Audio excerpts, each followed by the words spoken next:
Hi again, folks. So, shout out to Rebecca at Leopard Gecko YouTube. Thank you, Rebecca, for posting my setup on your subscriber showcase video. It was just fantastic to see on there, and you know, it's just all part of the spreading the gecko love vibe. So, thank you so much for doing that, and also. Following on from that video, Rebecca has asked me to, what I do to keep my plants alive. So this video is basically going to be about that. Now, while I'm at it, I've noticed that the two zebra plants there in the back and the thyme there, which is in the arid zone, need a little bit of tender loving care. So I'm going to do that now whilst I'm shooting this video.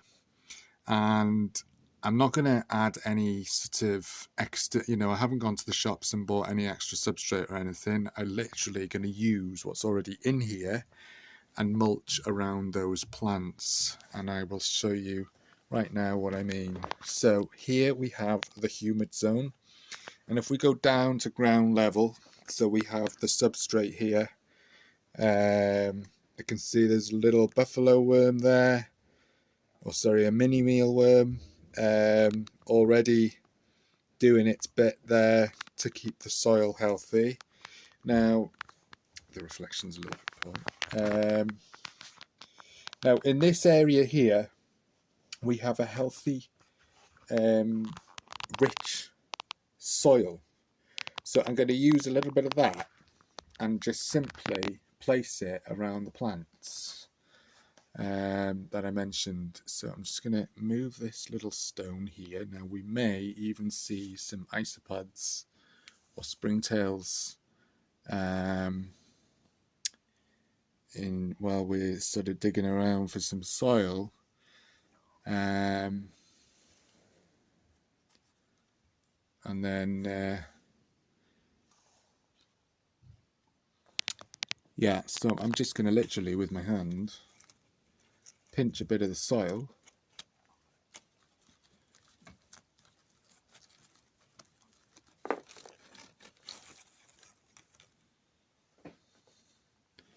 and place it directly around the base of the plant. Now this zone is a very warm sort of, it's 27 degrees there now. So that will obviously dry out eventually, but these kind of plants are used to arid conditions, so they're kind of hardy. But I've just noticed that Mr. Jinx, he likes to dig, which is a typical behaviour of leopard geckos in the wild, digging and burrowing. And there was some soil around these plants, but he's dug around them and now the roots are showing. So I just want to sort of cover them a bit with some soil from the humid zone. So here we have his water dish, and I'm just going to sort of move that. Just pop that onto there for a second. And now here we have a little bit of leaflet. I can notice some springtails crawling around there. So I'm literally just going to dive into this little area here and pinch some of this good quality soil and place around the base of these aloe plants. We've got lace aloe here at the top there, which are struggling a bit. They keep getting attacked by bugs, slugs. So they're very slow growing, but they're still alive. So just give them a little bit of extra support. Now this soil that I'm picking now has been developing over the last 3 months. And since I built this terrarium. So over time, there's a soldier fly that keeps hanging around here. He's saying hello and wants to sort of know what I'm doing. Hello, Mr. Soldier Fly. Yeah, you can keep going now. He doesn't want to go. As you can see, we have a fair bit of activity going on here. I'm not bothered if one or two soldier flies escape. They're harmless. They don't sting or bite. So, because I put in a load of calciworms, well, not loads, but you know, when I was feeding, I usually feed him around 3 times a week. I release some bugs in there, but it depends really, because you know, he'll eat when he's hungry, and he doesn't always eat when I put food in there. I usually can tell in his behaviour if he's hungry or not. I'm sort of getting to know his little character, and he'll, if he's hungry, he'll have a good explore around, and his eyes will just look really kind of like, I need food right now. And that's a sort of sign, well, yeah, let's chuck some bugs in there.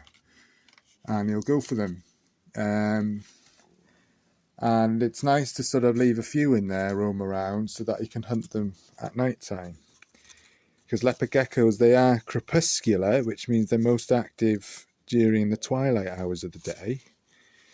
And they're also nocturnal, so they're active at night as well. So while I'm asleep, he's probably getting up to all sorts of mischief in here. And with all these hiding places, it's no wonder that he's growing into a robust and healthy lizard, which is what it's all about. So I'm just gonna more soil.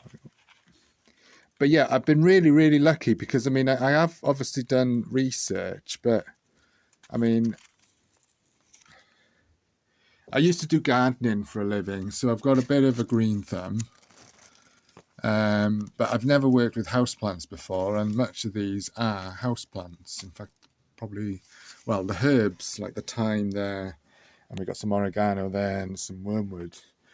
They act as, the reason I put herbs in was to act as a bit of a sort of a pest controller, because some bugs, they don't like the smell of them, and like the slugs in particular. I put that wormwood there because slugs hate wormwood, and if there's wormwood around, they will just avoid it like the plague. So that wormwood acts as a good slug, keeps them at bay. Don't want to kill the slugs, or don't want to remove them unless it gets overrun, of course. I mean, obviously, you know, but it's all about balance. So the wormwood acts as a deterrent, and the oregano, slugs don't usually, they don't go for herbs because of the smell. We got some sweet marjoram there. Anyway, I'll go into each individual plant in a sec. But you know, the soil is really starting to take shape now, and I haven't actually had to do loads to it. I think the key is to have a good healthy soil. You need to have a good mix of different kind of substrates. So in the humid area and the cool area, I've used sphagnum moss mixed with earth mix. You see here, look, sorry, getting a bit distracted now. There is a calciworm that's going into pupation. I've just found it in the soil now. So it's all part of the natural process. That will eventually turn into a soldier fly, and the soldier flies will buzz around and lay eggs and create more calciworms. So you can sort of see how it's sort of starting to make sense. There's another calciworm in there as well. So we'll have some more soldier flies appearing soon. If you don't like bugs, don't get a leopard gecko, basically. If you're a lover of nature like me, then, you know, give Bioactive a go, because it is so rewarding when you see the processes all starting to work, and especially for the lizard. So rewarding to see the lizard enjoy the natural enrichment and whatnot going on. So let's dig a little bit more.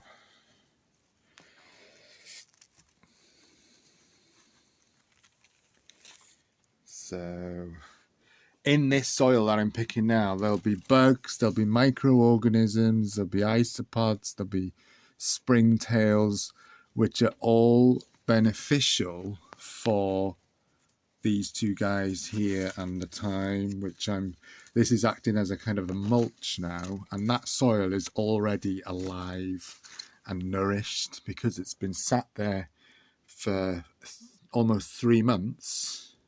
Yeah, it will be. I think it's about 3 months since I did all this. Well, I've tweaked it little bits here and there, but most of the soil at the bottom has been there since day one. And the isopods and springtails have been there since day one. And I haven't had to add any more custodians in there myself, other than the mealworms, and I'm feeding my gecko and they self-pupate. So it's not, you know, in terms of maintaining the cleanup crew, I've not gone to any expense at all, really.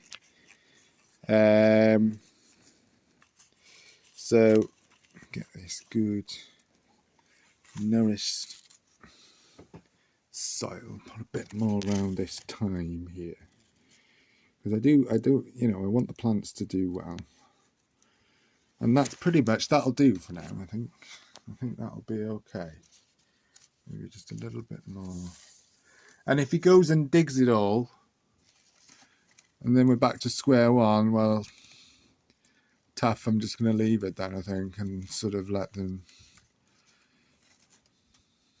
He's a little character, he is.